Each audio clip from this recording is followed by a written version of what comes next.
அன்பார்ந்த பெரியவர்களே, தாய்மார்களே, உங்களுக்கு எல்லாம் எங்களுடைய வணக்கத்தையும் நன்றியும் தெரிவிப்பதோடு எல்லோருக்கும் இனிய தமிழ் புத்தாண்டு நல்வாழ்க்கை தெரிவித்துக் கொள்கின்றோம். மிகச் சிறப்பாக இந்த ஆண்டு இருக்க வேண்டும், இந்த நாள் இருக்க வேண்டும் என்று சொல்கிற சகோதரர்களே, எங்களுடைய ஆசை இந்த புத்தாண்டு தாமரை புத்தாண்டாக இருக்க வேண்டும் என்று நாங்கள் ஆண்டவனுக்கு வேண்டிக் கொள்கிறோம்.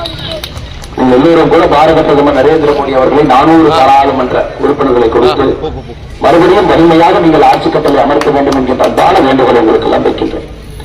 அதே நேரத்தில் நம்முடைய கோவை பாராளுமன்ற தொகுதியில் உங்கள் வீட்டுக்குள்ளே உங்கள் அன்பு தம்பி உங்களுடைய கொள்ளாக இருப்பதற்கு இந்த அண்ணாமலையை நீங்கள் அனுப்பி வைக்க வேண்டும் என்கின்ற பணிவன்பான ஒரு வேண்டுகோளையும் உங்களுக்கு வைத்துக் கொள்கின்றேன். நிச்சயமாக நீங்கள் அதை செய்வீர்கள் என்கின்ற முழு நம்பிக்கை எனக்கு இருக்குங்க. அடுத்த 5 நாட்கள் நீங்கள் அண்ணாமலையாக, நீங்கள் நம்முடைய மோடி ஐயாவாக, நீங்கள் எல்லாத்தையும் போய் பேசி வாக்கு சேகரித்து எல்லோரும் தாமரை சின்னத்திற்கு வாக்களிக்க வைக்க வேண்டும் என்கின்ற உண்மையை பெரிய வேண்டுகோளை வைக்கிறோம் ஐயா.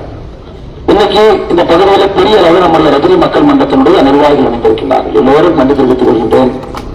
ஒரு நல்ல மனிதர் அவருடைய மன்றத்திலிருந்து இன்னைக்கு தேசியத்தை நோக்கி பயணம் செய்வதற்காக இந்த தேர்தலில் ஆதரவு கொடுத்து வந்திருக்கக்கூடிய இளங்கோவன் அவர்கள், சுப்பிரமணிய அவர்கள், சிவா அவர்கள், சதீஷ்குமார் அவர்கள், கல்லுமூர்த்தி அவர்கள், விவேகானந்தன் அவர்கள், இசக்கிமுத்து அவர்கள், அறிவழகன் அவர்கள், திலீபன் அவர்கள், கோமதி அவர்கள், ஐஸ்வர்யா அவர்கள், சுபஸ்ரீ அவர்கள், சுரேஷ் அவர்கள், ஸ்ரீராம் அவர்கள், அம்சகனி அவர்கள், சஞ்சனூர் சதாசிவம் அவர்கள், எஸ் ஆர் முருகன் அவர்கள், பிளக்ஸ் பிரிண்டிங் சுரேஷ் அவர்கள், தேமுதிகவுடைய முன்னாள் ஒன்றிய செயலாளர் PNP அவர்கள், என் கோபிகண்ணன், ரகுபதி அவர்கள், திருநூர் சதாசிவம், இவங்க எல்லோரும் கூட புதிதாக இணைஞ்சிருக்கிறீங்க. மறுபடியும் நன்றியை தெரிவித்து எல்லோரும் இணைந்து நம்முடைய பாரத பிரதமர் நரேந்திர மோடி அவர்களை 3வது முறையாக ஆட்சி கட்டளை அமர்த்துவோங்கம்மா.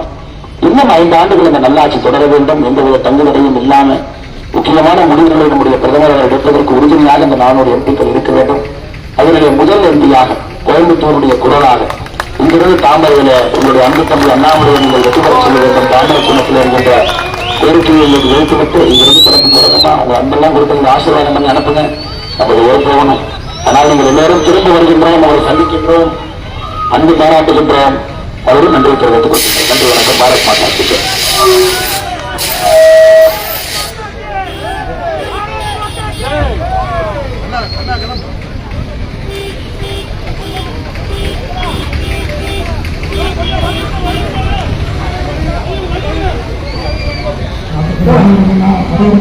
சிறப்பான ஒரு வரவேற்பை நல்கிய துணிவர் பதிவைக்காக அனைவருக்கும் நன்றி நன்றி நன்றி என சொல்லி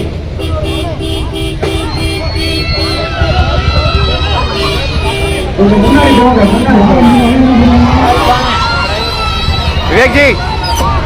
அன்பாக பெரியவர்களே, அருமை தாய்மார்களே, வணக்கத்துக்குரிய வாக்காளர் மக்களே, நடைபெற இருக்கக்கூடிய நாடாளுமன்ற தேர்தலிலே இன்னும் 5 நாள்